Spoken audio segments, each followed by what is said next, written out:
All right, welcome back. It is the week of December 15th, 2025, and we're doing a deep dive into what we're calling the market's data hangover.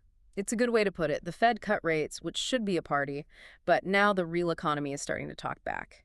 And it's creating some serious volatility. You can see that tension playing out immediately. I mean, look at the S&P 500. Yep, sitting at 6,827. It's nursing a bit of a bruise, down about 1%. And then there's Bitcoin stuck at $88,200. After getting rejected 3 times from that $95,000 level. Exactly. That classic triple top. It's a big technical ceiling. And the thing that really kicked this all off, the real shock, was Broadcom. Oh, absolutely. An 11% implosion. They came out and warned that AI hardware margins are getting squeezed. And this is so much more than just a bad quarter for one company. This feels like the first real crack in that infinite money AI story. It is. If the people selling the shovels are feeling the margin pressure, you know the software companies are probably next. Which brings us to this incredible tug of war. You've got that earnings truth on one side, and then a monetary fantasy on the other. That's the perfect way to frame it. Because while tech is selling off, you need to watch what the Fed is doing, quietly.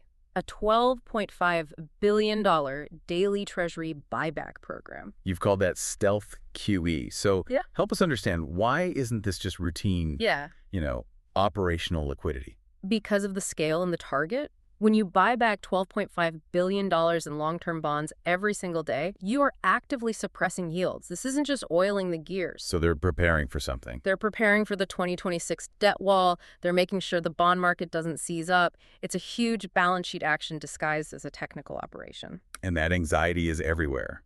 It's interesting, the sources mentioned President Trump possibly floating Kevin Warsh for Fed chair as a pivot from party mode to serious mode. That phrasing tells you everything. But let's look at the week ahead, because this volatility is about to get tested. The Fed cut rates before seeing the full data picture. All right. So Tuesday, we get the delayed November jobs report. And the stakes could not be higher.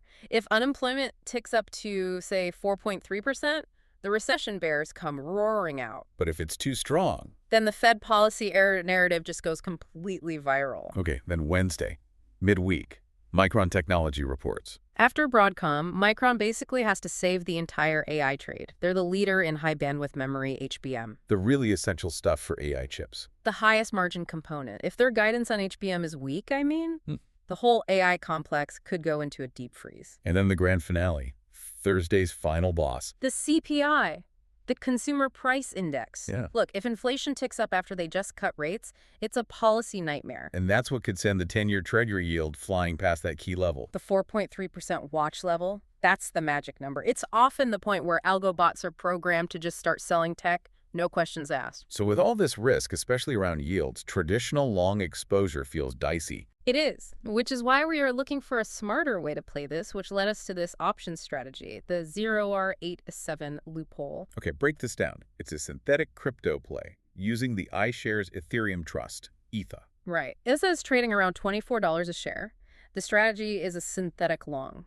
You buy a $25 call option, and at the same time, you sell a $25 put option. Same expiration date. Same expiration. Your net cost is just the difference in premium, which right now is about 87 cents. So for 87 cents, you control 100 shares. You control about $2,400 of exposure for less than $100. Yeah. So what's the catch? What's the pain point if crypto crashes? The risk is that short put.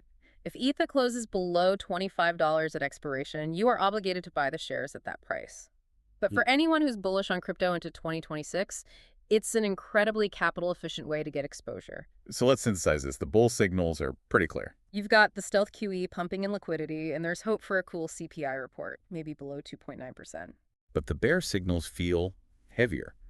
Broadcom looks like a real trend change in AI margins, and that jobs report has a stagflation risk written all over it. So don't predict. Prepare. The best advice is to just respect the technical levels. If the S&P 500 breaks below 6,800, you need to be defensive. And if that 10-year yield breaks 4.3%? Cash is king. Wait until the dust settles. This weekly Market Navigator analysis is for educational and informational purposes only and should not be considered financial advice. Paper trade strategies mentioned in this video to learn more about responsible investing.